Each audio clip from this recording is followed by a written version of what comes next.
இந்த கல்விக்கு இவ்வளோ பெரிய தொண்டு செய்யறதால இன்றையிலிருந்து இளைய தளபதி அதோட சேர்த்து இளைய காமராஜர்னு அழைக்கணும்னு நான் வேண்டிக்கிறேன். இந்த மாதிரி இதெல்லாம் கேட்க நேரிட்டு தான் எங்கள் தாத்தா ரொம்ப நாளைக்கு முன்னாடியே செத்து போயிட்டு. அதை நம்ம இது மேலே பேசுறதுக்கு ஒன்றும் இல்லை. அது காமராஜருங்கிறவர் யாருன்னு அந்த சொன்னார்ல, அவருக்கும் காமராஜர் யாருன்னு தெரியாது. ஆசிரியர் நான் கடலூர் மாவட்டம் அஞ்சலை அம்மாள், இந்த கழக முன்னோடியாக இருக்கிற அஞ்சலை அம்மாள் பிறந்த கடலூர் மாவட்டம் பண்ருட்டியை சேர்ந்த ஜான்டோயி மெட்ரிக் பள்ளியின் தலைமை ஆசிரியர்.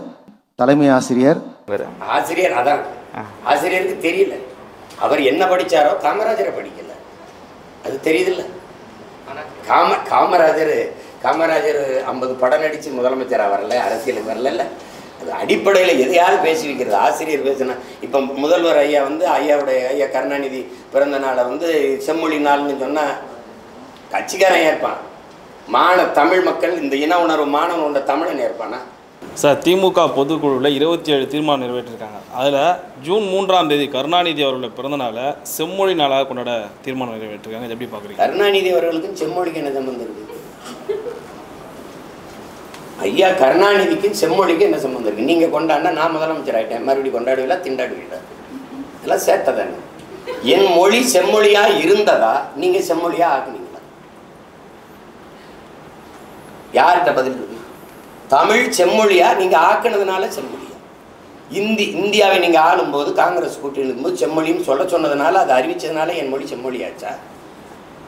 தமிழறிஞன்னு சொல்ல வேண்டியதில்லை. உலகத்தில் இருக்கிற எல்லா மொழிவழி தேசிய இனங்களின் மொழி ஆய்வறிஞன் எல்லாரும் சொல்றான், உலகத்திலே ஒரு மொழி எந்த மொழியின் துணையுமின்றி தனித்து இயங்கக்கூடிய உயர் தனி செம்மொழி உண்டென்றால் அது தமிழ்ங்கிறான். நீங்க யார் எனக்கு என் மொழிக்கு அங்கீகாரம் பெற்று தரதுக்கு? எத்தனாயிரம் ஆண்டுனே தெரியாது என் மொழியின் தொடக்கம். 50,000ங்கிறாரு தேவனையப்பாவானர், 80,000 உங்க கால்டுதல். ஆதியில் மனிதன் காடுகளில் இருந்து நகரத் தொடங்கிய போது, இடம்பெறத் தொடங்கிய போது பேசிய மொழியில் இருந்த ஒளி வடிவமும் எழுத்து வடிவமும் இன்றும் தமிழில் காண கிடக்கிறதுன்னு கால்டுவல் எழுதுறாரு. இப்போ 80,000 50,000 நான் எப்பன்னு தெரியாது. 1800 ஆண்டு 1600 வெறும் 500. அந்த 500 ஆண்டுக்கு முன்னாடி மலையாளம், அதுக்கும் பின்னாடி இந்தி வருது. இந்தி 500 ஆண்டை தொட்டு வச்சா பாருங்க. நீனும் செம்மொழி நானும் செம்மொழி. இங்கே போய் 2000 ஆண்டுன்னு சொன்னால் இது சிக்கலாயிரும், மற்ற மொழிக்காரெல்லாம் பிரச்சனை பண்ணுவான்ட்டு இவர் 1500 ஆண்டுன்னு இந்தியா ஆண்ட அந்த காங்கிரஸ் ஆட்சி சொல்லும்போது ஆமான்னு சொல்லிட்டு செம்மொழின்னு அந்தஸ்தப்பட்டு வந்தீங்க. எனக்கு என் மொழி செம்மொழின்னு வந்துச்சு. செம்மொழியா செத்த மொழியா? நீங்கள் உங்கள் மனச்சான்று நெஞ்சில் கை வச்சு எல்லாரும் சொல்லுங்க. இதை விட்டு வெளியில் போனால் தமிழ் இருக்கா? பேச தமிழ் இருக்கா? நாக்கில் தமிழ் இருக்கா? நாட்டில் தமிழ் இருக்கா? ஏட்டில் இருக்கா?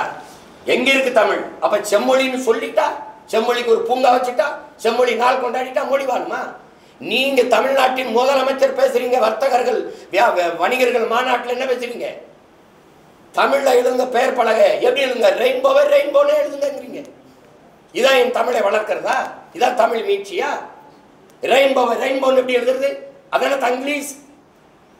அப்படித்தானே எழுதியிருக்கு. ப்ளூ டைமண்ட் அப்படின்னு எழுதியிருக்குது. Blue stone. என்னுடைய உடற்பயிற்சி கொடுத்துக்க மாதிரி என் தம்பி பாய்க்கு ப்ளூ ஸ்டோன் எழுதிருக்கு. நீல கல்னு எழுதி ப்ளூ ஸ்டோன் எழுது. நான் கேட்டா சொல்லு. எல்லா கடைகளையும் போகும்போது அண்ணன் சொன்னதுக்காக திரும்பி பார்த்துக்கோங்க. ஒரு இடத்துல தமிழ் இருக்காங்க. எழுத்து தமிழா இருக்கும், ஆனா உச்சரிப்பு ஆங்கிலம். எழுத்து ஆங்கிலமா இருக்கும். இப்போ இல்லாட்டி எப்போ, IPPO இப்போ. எழுத்து ஆங்கிலம், உச்சரிப்பு தமிழ். விளங்குதா? அங்க என்ன இருக்கும்? டீ ஸ்டால், தேநீர் விடுதின்னு இருக்காது. தேநீர் கடைன்னு இருக்காது. டீ ஸ்டால், டீ போட்டு இஸ் போட்டு ஸ்டால். இது என்னது? எழுத்து தமிழ், உச்சரிப்பாங்கல. இதுக்கு பேர் தான் தமிங்கிலம், தங்கிலீஷ். இமயவரை பரவி இருந்த ஒரு இனக்கூட்டத்தை, தெற்காசிய முழுமைக்கும் பரவி இருந்த ஒரு இனக்கூட்டத்தை மொழியை சிதைச்சு அழிச்சு காலடிகள் குறுகி வீழ வச்சு தமிழ்நாடுன்னு பேரை வச்சு என்னை ஏமாத்தி, எப்படி அவன் சொல்றான்ல, முதல்ல வெள்ளைக்காரன் வந்தான் எங்க நாட்டுக்கு, எங்க கையில பைபிளை கொடுத்தான், எங்ககிட்ட ஆடு இருந்துச்சு, மாடு இருந்துச்சு, நிலம் இருந்துச்சு, வீடு இருந்துச்சு. அவன் வெள்ளைக்காரன் வந்தான், பைபிள் எங்க கொடுத்தான், பைபிள் எங்க கையில இருந்துச்சு, ஆடு மாடு நிலம் எல்லாம் அவங்க கைக்கு போயிடுச்சுங்கிற மாதிரி நீ இந்த தமிழ்நாடுன்னு பேரை வச்சு எங்களை மயங்க வச்சு மொத்தமா முடிச்சிட்ட. எங்க இருக்கு தமிழ்? செம்மொழின்னு அவருக்கு பேரை வச்ச அந்த மாதிரி நீங்கள் ஆடியோ லான்ச்சுக்கு இது பண்ணுறீங்க, அரசியல் வேலைக்கு வரீங்க. ஓய்வு என்பது எங்களுக்கே வியப்பாக இருக்குது.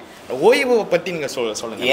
என்னை உருவாக்கின என் தலைவன் வந்து என் கற்பிச்சது ஓடிக்கொண்டே இருக்கணும். உறக்கத்துக்கு முதன்மைத்துவம் கொடுக்கக்கூடாது. நாம் அடிமை, உரிமை பெறுகிற ஓடுங்க. ஒரு நாள் உறங்கலாம், நிம்மதியாக உறங்கலாம். யாரும் நம்மை எழுப்பவே மாட்டார்கள் மரணத்திற்கு பிறகுன்னு இன்னும் என் காதுகளை கேட்டுக்கிட்டு இருக்கு, ஓடிக்கிட்டு இருக்கேன். இப்போ அரசியலில் பொதுவாகவே சோம்பலும் ஓய்வும் தற்கொலைக்கு சமம்ங்கிறான். உலகத்தில் சாதித்த எல்லா சாதனையாளனும் மிக குறைந்த அளவு உறங்கினம் தான். உங்களுக்கு புரியுதுன்னு நினைக்கிறேன். அதனால் என்னை வளர்த்த இந்த ஆட்கள் எல்லாம் சித்தர்கள், யோகிகள் எனக்கு சொல்லிக் கொடுக்குறாங்கல்ல, இந்த சித்த மருத்துவர்கள்லாம், உன்பால் போட அவனுக்கு உடம்புக்கு ஓய்வு தேவைன்னு அதை எடுத்துக்கிறோம். விஜய் சாரை வந்து காமராஜர்னு செம்மொழி நான் அது சொல்கிறதுக்கு எத்தனை இருக்குது, எவ்வளோ பெரிய இருக்கான். இலக்கியம், தமிழ் இலக்கியம் செத்து போன போது பெருமழையாக பெஞ்சு உயிர் பிச்ச பெரும்பாவலன் இருக்கான், எங்களுடைய பாட்டன் பாரதி இருக்கான், புரட்சி பாவலன் இருக்கான், மொழிக்காக கியாப்பை விஸ்வநாதன் இருக்கார், அண்ணல் தங்க இருக்கா, மறைமலையடிகள், எங்கள் மொழிக்காக போராடி உயிர் நீத்த செம்மொழி நான் முதலாக ஒருத்தன் உயிர் நீத்தான் பாரு என் பாட்டன் நடேசன், தாளமுத்து நடேசன் போட்டிருக்குல்ல, உங்களுக்கு தெரியுமில்ல, மொழிக்காக முதல் உயிர் நீத்த அந்த நடேசனார், அவர் நடராஜன், தாளமுத்து நடராஜன். அந்த நடராஜன் என்னைக்கு இறந்தானோ அந்த நாளதான் செம்மொழி நாளா வைக்கணும். அதான் நடக்கும். ஆசைக்கு அறிவிச்சு பார்த்துட்டு போக வேண்டியதுதான். வேற டேரக்டர் பேசுறீங்க. ஒரு கேள்வி படத்துல வந்து பல இடங்களில் மத மாற்றம் சொல்லி பல விமர்சனம் பண்ணீங்க. கடைசியில் குலதெய்வ வழிபாடுன்னு சொல்லி ஒரு ஜஸ்டிஃபிகேஷன் கொடுக்குற மாதிரி இருக்குது. மண் சார்ந்த வளர்க்கணும் இல்லை, அதான் அது வந்து ஒரு ஜஸ்டிஃபிகேஷன் நியாயம். இது கற்பனையில் இல்லை, இப்படி இருந்து கடைசியாக அந்த குலதெய்வ வழிபாடுகள் எப்படி வருது அப்படிங்கிறது சொல்கிறாரு. என்னுடைய குலதெய்வம் எங்களுடைய பாட்டி காளி வீரமாகாளின்னு, இப்போ என்னோட கொல்லங்குடி காளின்னு எப்படி குலதெய்வம் வருதுன்னா, எங்களுடைய வீர பெரும்பாட்டியார் வேலுநாச்சியார் வந்து எங்கள் பாட்டனார் முத்துவடுக தேவரை வந்து இவன் வெள்ளக்கார கொன்று கிடக்கும்போது கை குழந்தைய வச்சுக்கிட்டு எங்கள் பாட்டி இருக்குது, 5 சின்ன வயசு குழந்தை, வெள்ளச்சியை தூக்கிக்கிட்டு போகும்போது எங்கள் பாட்டைங்க 2 பேரும் தளபதியாக இருந்த மருது பாண்டியர் போகக்கூடாது, அவன் எப்படி பார்த்தாலும் நீங்கள் வருவீங்கன்னு தெரியும், சுற்றி வளைச்சிருவான்னு சொல்லி ராணியை காப்பாற்ற எங்கள் பாட்டிங்க தளபதியாக இருந்து தடுக்கிறாங்க. ஆனாலும் அது மாறுபடம் போட்டு எங்கள் பாட்டி குழந்தைய இடுப்பை தூக்கிக்கிட்டு கிளம்புது. போகும்போது வந்தது வேலுநாச்சியார்னு தெரிஞ்சிருது. அவனுக்கு தெரியாமல் எப்படி இருப்பான். அவன் சுற்றி வளைக்கும் போது குதிரையில் ஏறி தப்பிச்சு காட்டுக்குள்ளே ஓடுது எங்கள் பாட்டி. ஓடும்போது அங்கே ஆடு மேய்ச்சிக்கிட்டு ஒருத்தி நிற்கிறான். அந்த பொம்பளை உடையாள்னு ஒரு பெண். அவள் வந்து இவன் இந்த குதிரையில் வந்தவன் கேட்குறான், இந்த பக்கம் வேலுநாச்சியார் வந்தாங்களா அப்படின்னு. இங்கே இந்த பக்கம் வந்தாங்களா? ஆமாம். எந்த பக்கம் போனாங்கன்னு கேட்குறான். சொல்ல முடியாதுன்னு சொல்லி, ஏன்னா தன்னுடைய ராணியை, தன்னுடைய அரசியை காட்டி கொடுக்க அந்த மகளுக்கு விருப்பம் இல்லை. காட்டிக்கணும், சொல்லுன்னா கொண்டுருவேன், நீ கொண்டாலும் சரி நான் சொல்ல மாட்டேன்டாருன்னு சொல்லிடுது. வாழை உருவி வெட்டிடுறான். 2 துண்டா உடல் அப்படி விழுந்துருது.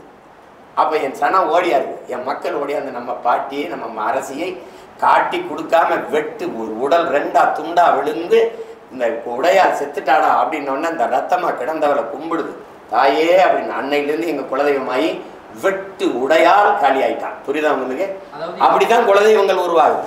அப்படி இந்த அநீதி அநியாயமா இந்த மதத்தின் பேரால பிரச்சனைகளை பண்ணி அழிவை ஏற்படுத்தின அவங்களை திருப்பி அழிச்சு ஊர் அமைதியை நிலைநாட்டிய அந்த பரமசிவனும் பாத்திமாவும் அந்த ஊர் தெய்வங்களா வழிபடப்பட்டார்கள் அப்படிங்கிறத முடிக்கிறார்.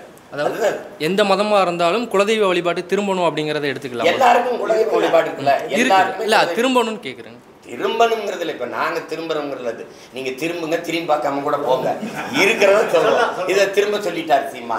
ஐயோ தாய் மகன் சொல்லிட்டாரு. நான் அவன் சொன்ன மாதிரி, தம்பி சொன்ன மாதிரி 1 கோடி வேலை, இவ்வளோண்டு மூளை, 1 கோடி வேலை.